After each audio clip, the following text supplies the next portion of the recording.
Hey folks, I'm Todd Jones. I'm the host of the podcast Press Box Access. Check out this clip from my conversation with Charles Pierce. Remember when Big East basketball exploded into prominence in the 1980s?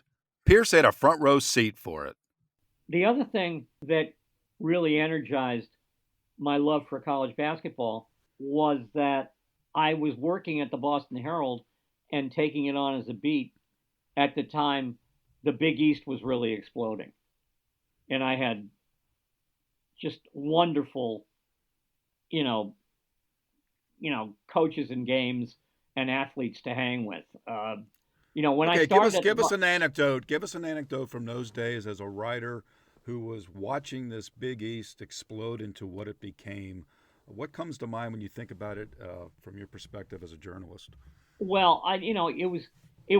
What was interesting was that it exploded from virtually from nothing, and it exploded full blown from the mind of Dave Gavitt, who saw everything that was going to happen in college basketball about a decade before everyone else did, and 2 decades before it actually happened.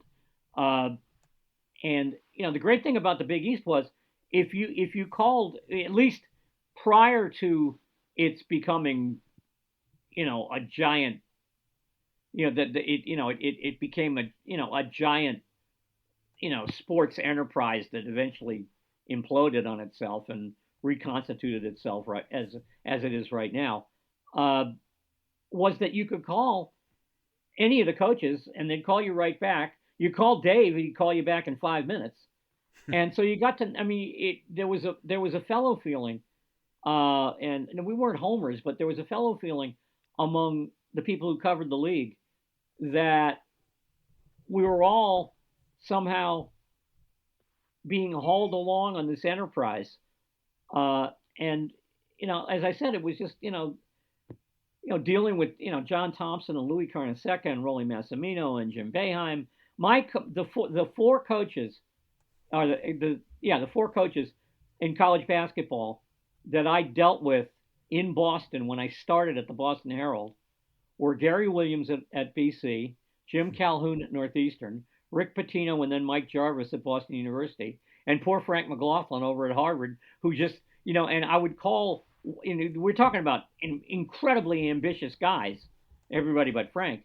And, uh, I would call each one of the other coaches and they would explain how crazy the other two coaches were. And then I'd call Frank and he explained to me how crazy everybody was. So it was a terrific time. Uh, and I mean, Gary was just burning to get up. Eventually did to Maryland, and Calhoun was burning to get into the Big East because he had pushed Northeastern about as far as it could go, and eventually did the Connecticut, and you talk about a career explosion, and Jarvis and obviously Pitino. I don't have to tell you about him, and Mike Jarvis was pretty much the same way. So it was incredibly fertile, uh, time to cover college basketball, and it was the games were just some of them were just epic. I think of watching Pearl Washington at Syracuse. I was there the day he hit the midcourt shot to beat Boston College. That famous, Mm-hmm. video that ESPN has of the late Tom Mees throwing the elbow to keep the people off him. I was under the table after the ball went through because people came over the table to rush the court. Uh, every Georgetown Syracuse game was a German opera. I mean, it was two. You talk about two teams that really don't like each other.